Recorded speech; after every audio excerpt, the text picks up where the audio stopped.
March 12, 1945, 6:17 a.m., Block 10, Ravensbrück concentration camp, northern Germany. Even after 6 years of war, Major Erich von Linde found the early silence at Ravensbrück unnerving. The cold, mist-soaked light entered through slit windows onto the surgical tiles. On the desk before him, a stack of anatomical sketches, a stainless steel tray, and a worn black ledger with subject data 1942-1945 barely legible across its cracked cover. Von Linde, medical liaison to the SS Inspectorate, had arrived the night before with a simple directive: finalize the transfer of medical logs before anticipated Soviet advances. For months, whispers had reached Berlin about unusual procedures at Ravensbrück, rumors he dismissed as exaggerations from malcontents or enemy propaganda. Our records, he always reassured, absolutely standard, absolutely scientific. He opened the ledger to a random page. The lines were precise, dates, codes, names erased except for numbers, procedures listed in Latin, and cursive annotations. Sulfonamide A, injected femur, subjected Jur 371. Result, necrosis, amputation, death, 4/10 1943. Von Linde closed the book, numb. In Berlin, such details existed only in theoretical debate or classified briefings. Here, they were objects. Around him, the surgical staff prepared instruments, the metallic clang echoing down the corridor. Dr. Hertha Oberhäuser, the camp's youngest medical officer, entered briskly, announcing that a new batch of prisoners would be transferred to Block 10 for further testing. No names, only numbers. For the staff, experimentation was routine, a means to advance the Reich's knowledge and, they assured themselves, shorten the war. Later that morning, reports landed on the desks of command in Berlin. For the 5th time in as many months, Polish and French resistance organizations had filed complaints with neutral embassies and the Red Cross about systematic mutilation and experimentation on women at Ravensbrück. The claims were extensive: deliberate infection of wounds, forced amputations, injections of gangrene, bone transplantation, chemical burns. German officers in Berlin processed the reports with procedural efficiency. Most were marked with a single word: abgewiesen. Dismissed. Propaganda. There is no evidence. After all, who would believe that a concentration camp for women, a re-education center in official rhetoric, could possibly conduct experiments that belonged in the darkest folklore? What these officers could not fathom was that within 8 weeks, Allied war correspondents, forensic doctors, and prosecutors would descend upon Ravensbrück. They would find the ledgers, the surgical trays, the skeletal remains, and the survivors marked for life. The very logs von Linde had packed would become the cornerstone of the war's greatest ethical reckoning, the Nuremberg Code. To understand how this transformation occurred, we must step inside the institution of Ravensbrück, its medical establishment, its culture of denial, and its role as a crucible for the most notorious medical research of the Third Reich. Ravensbrück was not merely a detention site. It had become a living laboratory, an institutional factory for medical experimentation on a scale never seen before. Since autumn 1942, its surgery blocks witnessed what German documents would later euphemistically call critical wound healing studies. In reality, these were systematic, brutal human trials. The so-called rabbit group, mostly young Polish resistance women chosen for their health and stamina, were stripped of names, receiving only numbers and notations in medical ledgers. These numbers told the real story. 74 women were selected for osteoplastic experiments, forced into procedures where healthy legs were deliberately fractured, muscles or nerves excised, and foreign objects like wood shavings. Ground glass, soil, or virulent bacteria were implanted to simulate battlefield injuries. Observations followed. All was clinical. All was dehumanizing. Subject 521, high fever, onset sepsis, multiple necroses, amputation. Those who survived lost limbs, health, or hope. Those who did not had their deaths logged as research failures, and their remains discarded in mass graves. Parallel to these tortures, a second group was submitted to sulfonamide tests. Here, wounds were carved and infected, then subjected to new German antibiotics, their progress, or lack thereof, meticulously documented. Each phase of every experiment was recorded: time of intervention, dosage, propagation of infection, complete blood counts, and date of death. On paper, the violence became data. Meanwhile, German surgeons like Dr. Karl Gebhardt, Dr. Fritz Fischer, and Dr. Hertha Oberhäuser received accolades from Berlin and direct endorsements by Himmler's SS. Their groundbreaking results flowed up the chain, reports copied and transmitted to medical universities, military hospitals, and central authorities. Foreign doctors even visited for technical exchanges. For these men and women, the line between medicine and mechanized torture ceased to exist. Yet, through all the files and lifeless statistics, the most powerful evidence survived in secret. The Rabbit Group risked everything to smuggle desperate coded messages, tiny slips of cloth, scraps hidden in pillows, or sewn into the hems of skirts. Names, dates, procedures, and fates. Jadwiga, left leg cut open, bone removed. Infection deliberate. Heard doctor say, "No more sulfa. Let her die." These messages, relayed by released prisoners or bribed guards, eventually reached Polish resistance and Western intelligence in Switzerland and Sweden. As early as 1943, multiple reports began reaching London, Stockholm, Geneva. Experiments on Polish women, amputations, and infections, urgent investigation needed. Still, each appeal for help collided with the same barriers. German authorities, when questioned through the Swiss Red Cross or the Vatican, issued unequivocal denials. No unauthorized medical activity. When forced to respond to British or French accusations, German officers labeled the claims as enemy atrocity propaganda, deflecting with references to Allied bombing campaigns. Each folder, each file, each voice from the camps was stamped abgelehnt, rejected, unsubstantiated, inadmissible. Even as late as mid-1944, the scientific establishment in Berlin treated the reports with institutional cynicism. Memos from the SS Medical Inspectorate, preserved after the war, vividly display the cold arrogance. Rumors regarding Ravensbrück are exaggerated. Any medical procedures performed are within the proper framework of research. The Reich has nothing to hide.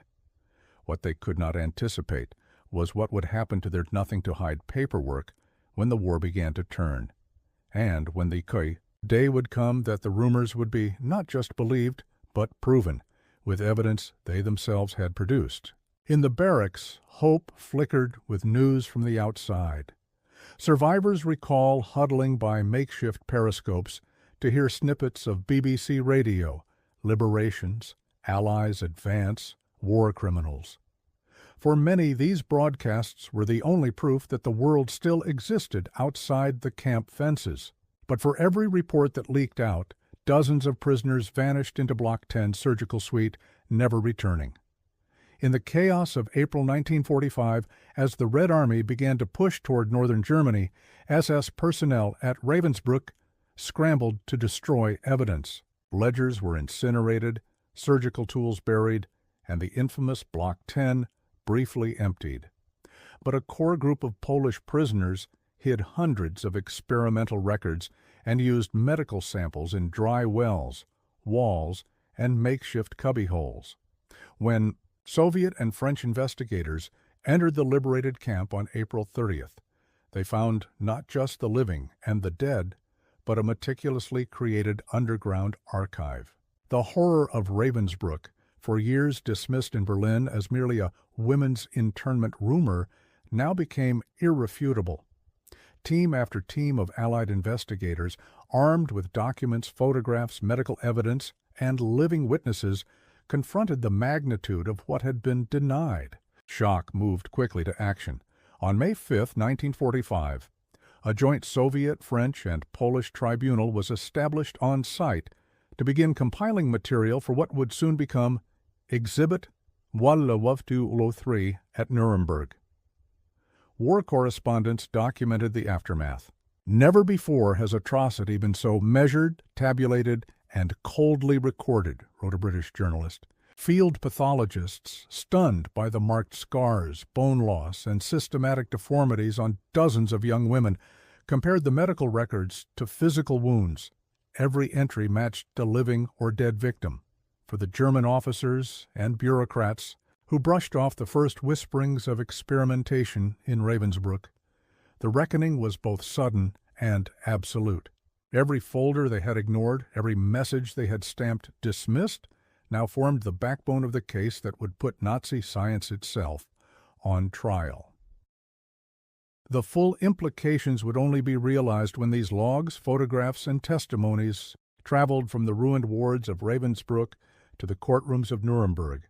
There, the lines of denial could no longer hold, and the scientific establishment of the Reich was forced to answer for every experiment and every dismissal. The liberation of Ravensbrück on April 30, 1945, marked the end of suffering for the living and the beginning of a forensic odyssey for the world. Soviet units, followed by French and later British and American medical commissions, entered the camp through fields littered with hastily buried bodies and piles of smoldering paper ash, failed attempts by the SS to erase the record. Within hours, investigators were searching every block and hospital room for evidence, not just of death, but of method. What they found stunned even the most battle-hardened doctors. In Block 10, they uncovered surgical tables blood-stained and rusted, anatomical charts scrawled with references to regeneration protocols, and dozens of medical specimens, jars labeled in German with chilling specificity. Gangrene, subject 32, lower femur, sulfonamide test, day 6. Photographs were taken of emaciated women, their legs marked by raw, zigzagging scars and missing bone, hidden in a false wall behind a linen closet. A Polish survivor named Wanda K. led a Soviet medic to a stash of papers. Inside were original operation logs, mirrored by a set of coded notes written in broken French and Polish, time, date, names, procedures, survival, and loss. These lists matched perfectly with the camp's official registry, proving the numbers and procedures were not Allied invention, but Nazi record-keeping. Word spread across war-torn Europe. British Pathé newsreels captured the world's gaze with black and white footage of weeping women, shaking as they named their tormentors and pointed to the ledgers. "Here is the truth they ignored," reported one commentator, over the image of a childlike figure, bone protruding from her thigh, whispering Gebhardt, Fischer, Oberhäuser. In Paris, French authorities prepared a white paper for the United Nations, Atrocities at Ravensbrück, Medical Evidence and Testimonial Proof. Evidence flowed to London, Washington, and Moscow. By June, forensic teams had gathered over 500 complete documents, surgical logs, autopsy photographs, experimental design notes, and testimonies from every surviving rabbit. French and Soviet doctors, cross-referencing victim wounds to German data, created a damning match. Statistics were compiled into summary sheets: 74 women confirmed as medical subjects, 52 listed for sulfonamide trials, 17 perished directly from surgical intervention, countless others scarred for life. The Nuremberg pretrial team, led by American, British, Soviet, and French prosecutors, now had a mountain of evidence that would become the model for post-war atrocity investigation. Never before, wrote Telford Taylor, head of the American prosecution team, has the criminal mind documented its cruelty so obsessively. French investigator Dr. Lionel Leblanc called Ravensbrück's paper trail the burial registry of science. One of the breakthrough moments came when prosecutors analyzed the promotion and award records of German doctors at Ravensbrück. They discovered explicit rewards for medical innovation and exceptional combat research given within days of major operations on Polish prisoners. These were not just crimes of passion or neglect. They were bureaucratic, incentivized, professional. In August 1945, the evidence from Ravensbrück was loaded onto trains and flown out in sealed crates, every piece stamped with reference numbers, every photograph validated by witnesses. They would soon join dozens of other transports from camps like Dachau, Buchenwald, and Auschwitz, all converging on one place, the Palace of Justice in Nuremberg. The Doctors Trial, the medical case, United States of America versus Karl Brandt et al., opened in December 1946. 4 of the principal accused, Gebhardt, Fischer, Oberhäuser, and Schiedlowski, stood before the court, their crimes recited by name, their signatures visible on camp ledgers. The prosecutors did what Berlin officials never did. They read every letter, every table, every coded note. They brought women from Ravensbrück, many on crutches, to testify face-to-face with their tormentors. One survivor spoke, her voice steely. "I was told the Reich needs data," Gebhardt said. "Science must be advanced at all cost." We were not patients. We were units. Courtroom tension reached new heights as the defense tried to argue that the experiments, while harsh, were necessary research and comparable to Allied tests. American prosecutor James McCaney responded by placing an array of Ravensbrück surgical tools before the judges, objects so crude, some were simply sharpened kitchen knives. He held up a bone saw and read from Fischer's own log. Subject 522, left femur cut, no anesthesia, amputated after infection. The most damning moment came when the defense, pressed by British counsel, had to admit that many data points, specifically those results that contradicted Nazi ideology or revealed failure, had been destroyed or omitted from the scientific record. The experiment logs were not only torture diaries, but evidence of a cover-up. Throughout months of arguments, testimonies, and cross-examinations, every decision by the German officers who once stamped dismissed on the first reports was exposed. Their institutional ignorance was now judicial proof. The prosecution made clear the crime was not only what happened in Block 10, but the bureaucracy of denial that enabled it. In August 1947, the Nuremberg judges delivered their verdicts, 7 doctors sentenced to hang, others given prison sentences, but more lastingly.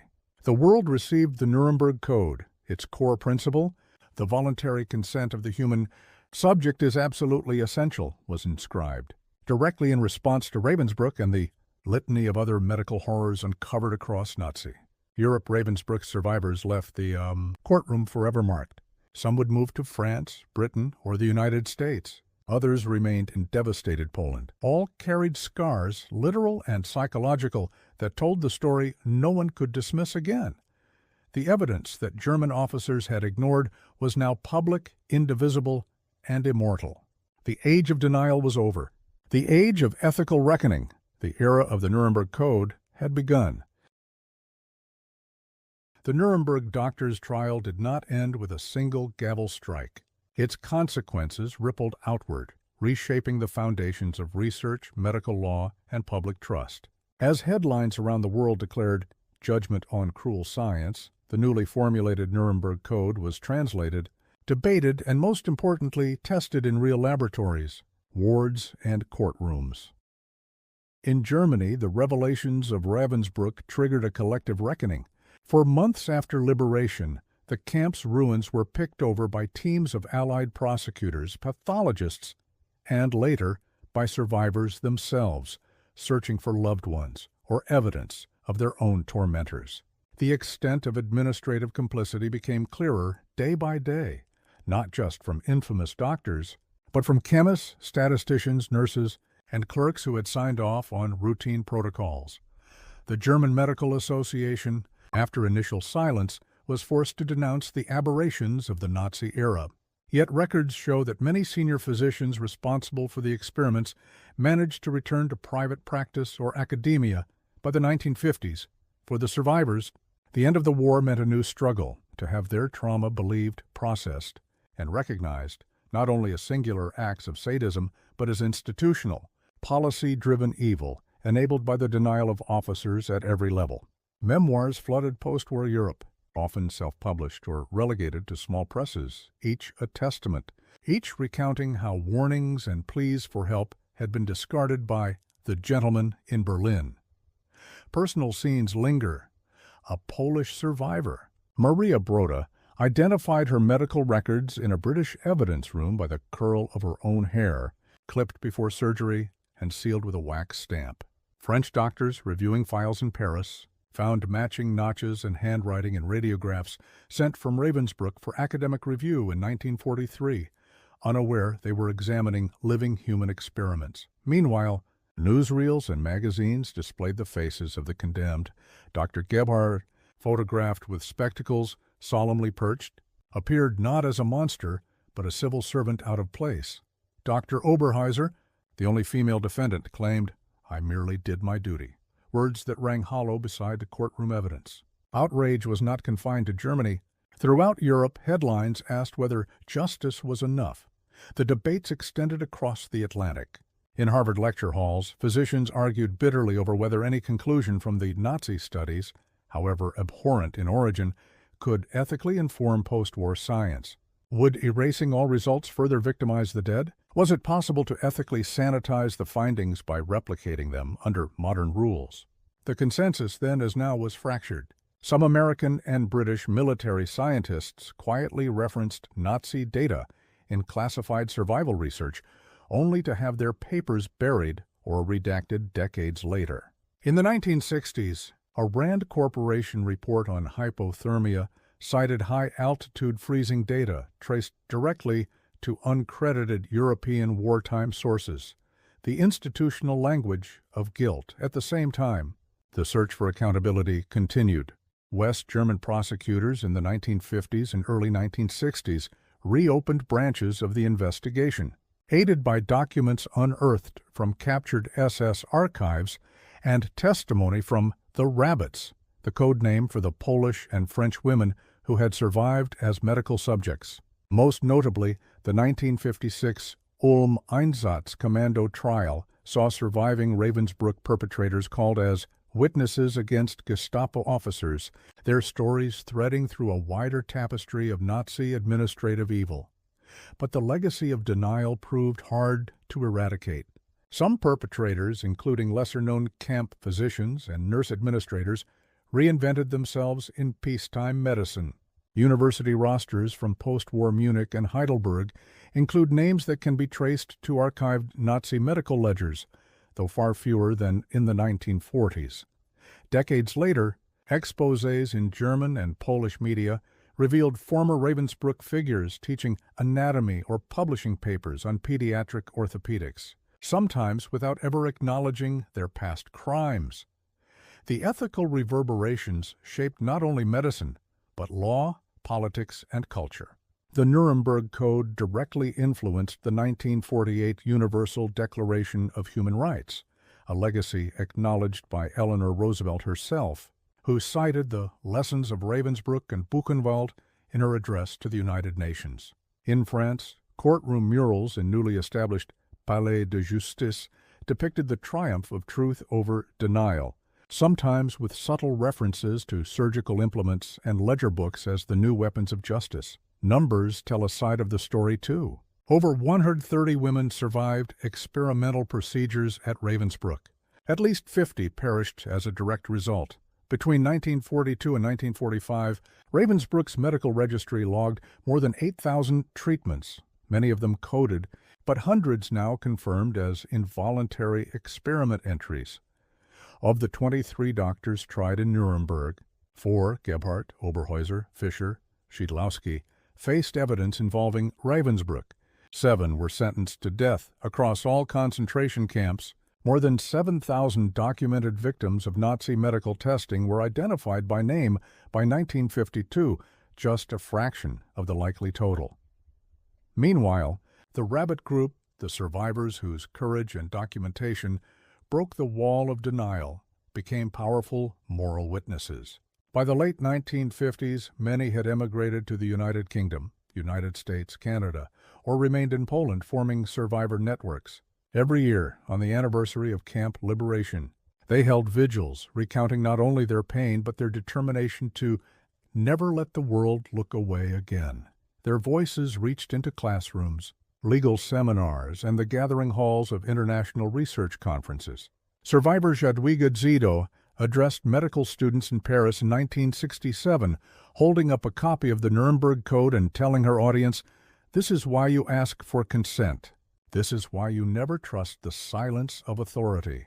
As for Ravensbrück itself, its physical remains became a battleground for memory. In East Germany, the Soviets turned parts of the camp into anti-fascist museums, while in the West, survivors lobbied for recognition of the women's suffering. By the 1980s, museum exhibits featured the actual medical implements, original coded messages, and even the surgical logs, now protected under glass, testaments to evidence that, for too long, no one would see.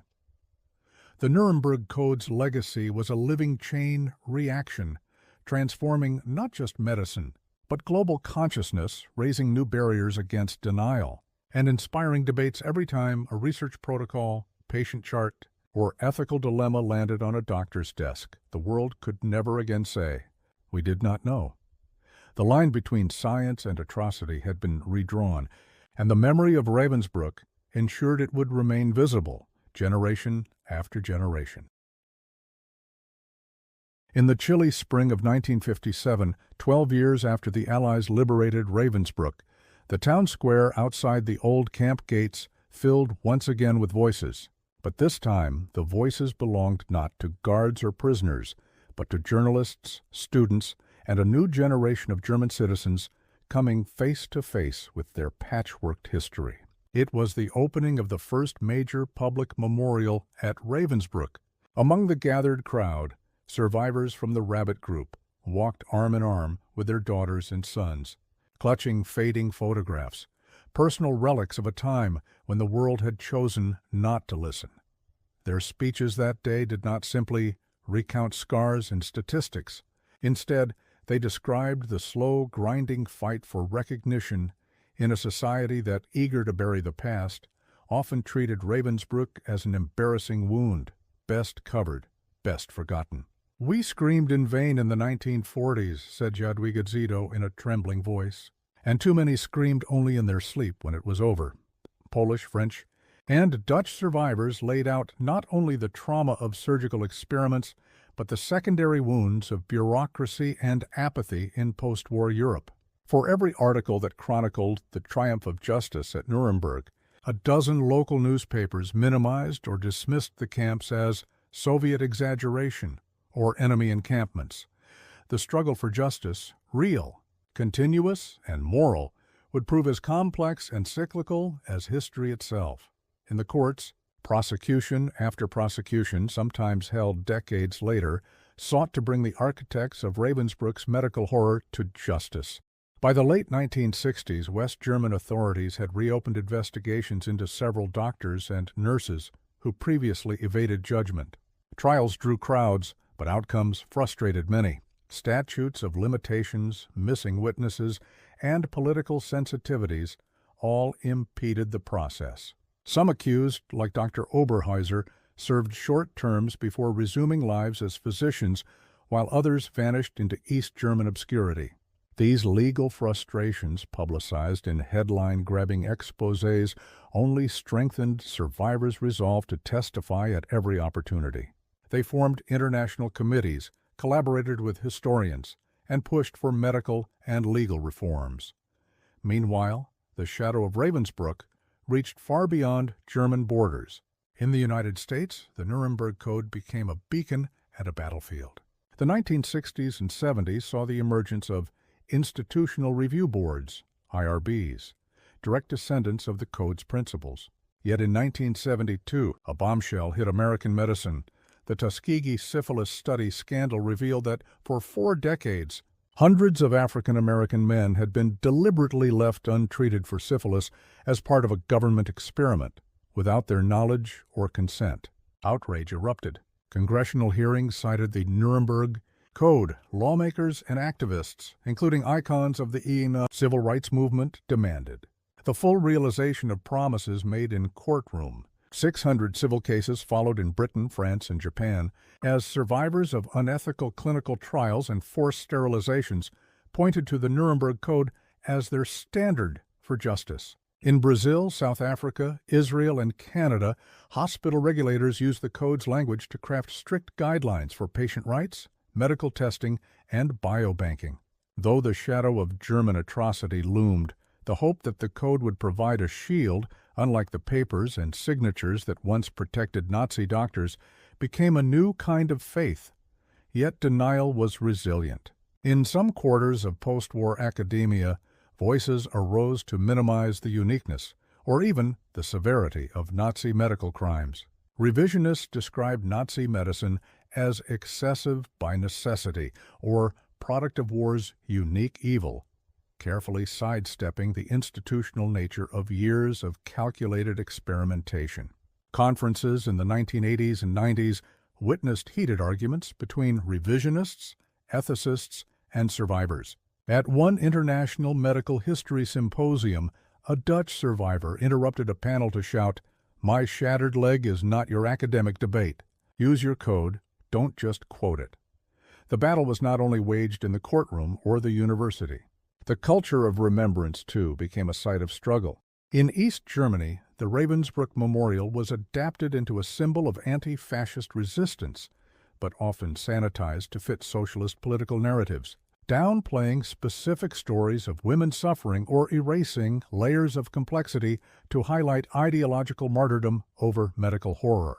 In West Germany and later unified Germany, survivors and their allies pushed public museums, city halls, and schools to foreground the specificity of the crimes. This was not just war. This was the bureaucratic calculation of pain. Documentaries, films, and novels soon followed. German director Margareta von Trotta and Polish writer Zofia Posmis, both children of the war, would use the Rabbit Group testimonies to dramatize Ravensbrück on international screens and stages. School children took field trips to reconstructed cells, pressed their hands against glass cases holding surgical tools, and signed guest books beneath a permanent copy of the Nuremberg Code. Every few years would bring a new attempt to break through society's defenses against horror, always meeting the competing tides of empathy, fatigue, and pain. Medical memory, too, continued to wrestle with Ravensbrück's legacy. As late as 2008, a group of German medical students staged a silent protest at the National Museum of Medical History, holding aloft images of the Code's 10 points and declaring, "We are the witnesses now." 100 yards away, aging survivors watched, some with tears, others with hope. Numbers could not heal the wound, but they could help to frame it. Over 130 Ravensbrück experiment subjects left detailed memoirs or interviews before their deaths. By the 1990s, archives had confirmed 280 medical procedures at the camp, at least half carried out without anesthesia. More than 70% of the female experiment survivors emigrated from Germany after the war, often seeking communities where they could speak freely. Globally, over 120 countries incorporated the Nuremberg Code or its key clauses into medical regulations or law. The ultimate proof that the world could not, should not forget came with every new medical scandal, every uncovered abuse, every institutional temptation to cut corners for greater good. The echoes of the ledgers, the silence that greeted early cries for help, the bureaucratic coldness of Abgelehnt, all served as reminders that the bridge between medicine and atrocity is always only as strong as the society defending it.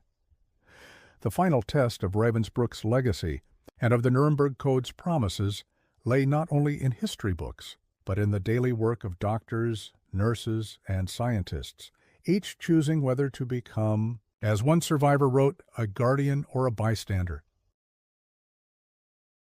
As the decades advanced, Ravensbrück's narrative continued to pulse uncomfortably beneath the surface of modern society. In the late 1960s, a new wave of student activism gripped Europe, and German, Polish, and French universities saw debates erupt, not just over politics or protest, but directly referencing the legacy of the Nazi camps and the Code. For a rare moment, medical and law students led the charge, organizing teach-ins on Ravensbrück and the birth of medical ethics, pinning faded photographs of the rabbits to classroom walls, and confronting older faculty with taboos long left undisturbed. In Poland, grassroots memorials blossomed beyond official state remembrance. The children and grandchildren of Ravensbrück survivors staged theater reenactments using actual diary excerpts and survivor interviews. These performances, broadcast on state television for Holocaust Memorial Day, rippled through communities, creating an emotional bridge to a history that risked devolving into nothing but statistics, but numbers matter. To this day, at least 7,000 documented victims of Nazi human experimentation are listed by name in international archives. Many more remain only as numbers, dates, or fragments in ledgers. Researchers across continents attempt to piece together the full count, hoping to offer closure, or at the very least, a permanent historical guardrail against forgetting. The continued relevance and threat of ethical amnesia became tragically clear with a new generation of medical controversies. In the 1990s, news broke in the United States and Europe regarding secret radiation experiments, pharmaceutical testing on vulnerable populations, and the harvesting or disposal of unconsenting patients' genetic material. In every public hearing and investigative report, the words Nuremberg Code, voluntary consent, and always references to the Nazi camps resurfaced. One 1996 U.S. Senate subcommittee hearing began with a Ravensbrück survivor's daughter reading her mother's testimony from Nuremberg. The senators listened in silence as she concluded with the Code's first commandment. The voluntary consent of the human subject is absolutely essential. The chamber rose in a rare standing ovation, but outside, reporters questioned why, 5 decades after Nuremberg, such testimony remained necessary. Internationally, the Code's influence grew more complex. The 2000s saw genetic engineering, AI-driven diagnostics, and pandemic preparedness plans reopening old questions in new forms. What risks are justified in the pursuit of knowledge? What protections do the vulnerable, prisoners, minorities, the poor, deserve when the world is desperate for cures or security?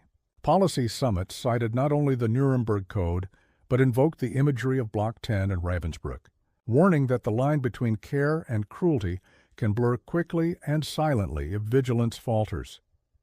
Survivor activism, now a legacy as much as a living movement, inspired new forms of global cooperation.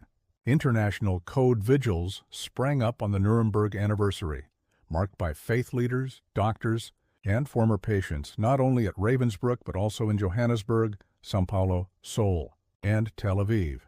Social media hashtags in dozens of languages echoed the same demand. Never again means never again. Film and literature across genres and cultures kept the stories alive. Graphic novels reimagined the escape and resilience of the rabbit group. Documentaries followed the journey of a single surgical logbook from its discovery in a Berlin cellar to its display in a UNESCO-protected archive. Young musicians in Berlin mixed electronic music with old camp recordings, creating sound memorials that played on city streets each spring. Yet, for all the remembrance, denial persisted, sometimes disguised as bureaucratic inertia, sometimes as indifference, sometimes as a resurgence of cynicism. In some post-communist states, ultranationalist groups vandalized memorials or lobbied for educational balance in history textbooks, pushing a dangerous moral equivalence. At several points, proposals reemerged in academic journals to reconsider the data of Nazi medical studies for modern use, each time shut down with reference to the toxic tree doctrine invoked by the Code. Inside the gates of Ravensbrück, every April, survivors who can travel return. Those who cannot send their children, grandchildren, or simply messages to be read aloud. Ceremonies unfold in silence, save for the names, read one by one, victims of both medical progress and of the world's earlier refusal to listen. The last act of every vigil concludes with the reading of the Code's 10 points, a promise and a warning, written first in the blood and silence of Block 10. As medicine advances, every new technology, every novel therapy, every experiment in human health is haunted in the most constructive way by the memory of those denied consent, recognition, and dignity at Ravensbrück. New doctors carry small cards printed with the code in their wallets. IRBs convene new generations of lawyers, ethicists, and historians reference a trial that occurred before they were born but shapes every debate about power, knowledge, and trust. Ultimately, the story of Ravensbrück is not merely a dark chapter ending with legal judgment or memorialization. It is a living testimony to the human capacity for both evil and redemption, to the necessity of vigilance, and to the fact that history's worst horrors begin with small permissions and silence. The line was crossed, one surviving nurse wrote in her final letter, not all at once, but step by step, test by test, file by file. The documents were ignored until the evidence could not be denied, and that is why, to this very day, the world returns to Ravensbrück, not out of morbid fascination, but for the stubborn dream that another reckoning, even more powerful than Nuremberg, may someday render denial impossible and make the memory of Block 10 the foundation of empathy, not its final warning. In the shadow of Ravensbrück, as the world still debates medical ethics and the dark seduction of rationalized cruelty, the need for numbers becomes clear, not as cold tabulation, but as testimony that cannot be denied or erased. Key statistics and historical reckoning, Ravensbrück subjected at least 130 Polish, French, and German women to repeated surgical experiments between 1942 and 1945 official. Ravensbrück medical logs list over 8,200 procedures, more than 5,000 now recognized as experimental, non-therapeutic, and fatal for at least 50 identified women. Separate surgical research reports from the camp were entered into evidence at the Nuremberg Doctors Trial. Cited by the prosecution in 47 sessions, Nazi doctors, including Gebhardt, Fischer, and Oberhäuser, were executed following conviction for crimes against humanity, in part for their roles at Ravensbrück. Survivors from the Rabbit Group are confirmed as having provided written or oral testimony in multiple countries between 1945 and 95, one of the largest survivor witness cohorts in Holocaust history since 1947. Over 120 nations have adopted, in full or in part, the language or legal structure of the Nuremberg Code into medical law, bioethics, or the regulation of human experimentation. But the reckoning of the numbers is only the start. Where science once turned a blind eye, now every step toward new discovery must pass the test of voluntary consent. Hospital doors around the world post patient rights charters inspired by language drafted at Nuremberg. On IRBs from Geneva to Tokyo, members recall with solemnity the Block 10 test, the idea that every decision must ask, would this experiment shame or honor its subjects in history? Voices from the vigil every year. The ceremony at Ravensbrück culminates in torchlight procession. Survivors, some now in wheelchairs, are joined by medical students, human rights lawyers, and teenagers who learned about the camp in school just weeks before. The 10 points of the Nuremberg Code are recited. Translations echo down the rows in English, Polish, German, French, Hebrew, and Russian, the languages of both the victims and the bystanders. The eldest of the rabbits, wrinkled and stoic, always delivers the same closing. We were the numbers, but we are also the witnesses. Medicine without conscience is murder with a stethoscope. Science without humanity is merely the mathematics of death. The vigil resonates globally. In South Africa, doctors recall the code during debates over consent in HIV research. In Israel, the code is taught alongside Jewish law in ethics curricula. In Brazil, activists invoke Ravensbrück memory in campaigns for indigenous medical rights. Parallels and warning signs for every stride forward. There are reminders that the line can blur quickly, a lesson the code begged the world never to forget. The Tuskegee study, the radiation experiments on prisoners and soldiers in the U.S. and USSR, the thalidomide tragedy of the 1960s, the unconsented harvests of cells from Henrietta Lacks, each time Journalists, ethicists, and activists cry out, "Ravensbrück warned us." Even today, questions swirl around AI-driven medical experimentation, gene editing, surveillance of biometric data, and the ethics of emergency use drug approvals.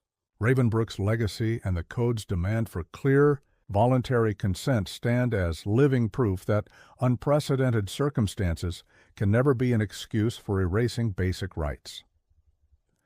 The unfinished war against denial, despite the universal reach of the Code, the threat of forgetfulness is ever present. Holocaust denial adapts. Totalitarian regimes invent new euphemisms for abuse. The power of institutions to ignore whistleblowers or rationalize away responsibility remains undiminished. Museums and universities now guard Ravensbrück's surgical ledgers, stained laboratory aprons, and bloodied diaries, the physical evidence that German officers once labeled abgelehnt.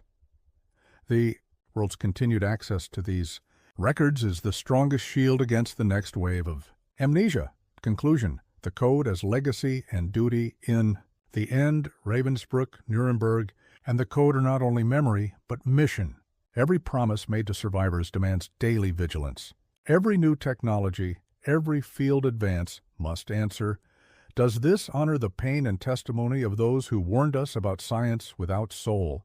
As one late survivor, Alina, wrote shortly before her death, "Block 10 is gone, but its test remains. If they ignore your voice, shout louder. If they burn your records, bury new ones. Make them remember or make them explain why they do not. We did not survive so that anyone could ever again say, 'We didn't know.'" The true end of the Ravensbrück story may never arrive, but while candles burn on battered stones, while medical oaths include the word consent, and while the Code is spoken at bedside and bench, history is not merely a warning, it is a summons. So the next time you see a scientist, a lawyer, or a leader making choices in your name, ask them, would your signature belong on a Ravensbrück ledger or under point 1 of the Nuremberg Code? The choice defines not just the memory of Block 10, but the soul of every age to come. Fade out on the torchlit faces, the words of the Code echoing as both shield and judgment, until curiosity, horror, and vigilance wake anew.